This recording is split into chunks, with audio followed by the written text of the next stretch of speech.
দর্শক, পশ্চিমবঙ্গের নির্বাচন নিয়ে আরো জানাতে আমাদের সাথে যুক্ত হচ্ছেন সহকর্মী সুকান্ত চট্টোপাধ্যায়। দ্বিতীয় দফার ভোটের তো আর মাত্র একদিন বাকি। এই যে নিরাপত্তা পরিস্থিতি, সেটি কেমন দেখছেন? ঘাসফুল না পদ্মফুল? এই দফার আগে কি আভাস মিলছে? দেখুন, 24 ঘন্টা পরেই কিন্তু নির্বাচন পশ্চিমবঙ্গের 142টি আসনে। আমরা এখন যেখানে দাঁড়িয়ে আছি এটা কিন্তু একটা ডিসিআরসি। এখান থেকে ইভিএম মেশিন ডিস্ট্রিবিউট করা হবে।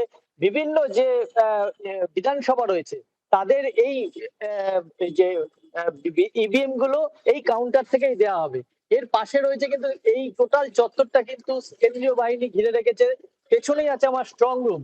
নির্বাচন হওয়ার পরে ইভিএম মেশিন গুলো এখানেই রাখা হবে। এমনটি কিন্তু গোটা যে 142টা যে কেন্দ্র রয়েছে বিধানসভা, সেখানে একই ব্যবস্থা করা হয়েছে। গতকাল রাত থেকে কিন্তু সহিংসতার খবর কিন্তু এসেছে।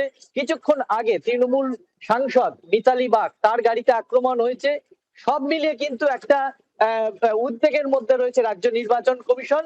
তার কারণ তার কাছে একটা বড় চ্যালেঞ্জ, দ্বিতীয় দফার কলকাতা শহর, শহরতলি এবং দক্ষিণবঙ্গের যে 142টি আসন রয়েছে সেটাকে সহিংসতা মুক্ত নির্বাচন করতে হবে। সেই চ্যালেঞ্জকে কতটা তিনি সাফল্য লাভ করতে পারে এবং সহিংস মুক্ত নির্বাচন করতে পারে, কোনো প্রাণহানি হবে না, জানমাল ক্ষতি হবে না, সেই দিকে কিন্তু তাকিয়ে এবং পাখির চোখ করে ইতিমধ্যে আজকে সকাল থেকে রাত সন্ধে পর্যন্ত আজকেই নির্বাচনের প্রচার শেষ এবং তারপরে আর কোনো রিজার্ভ প্রচার করা যাবে না। পাশাপাশি বেশ কিছু সরকারি নিয়ম কিন্তু আরোপ করেছে নির্বাচন কমিশন।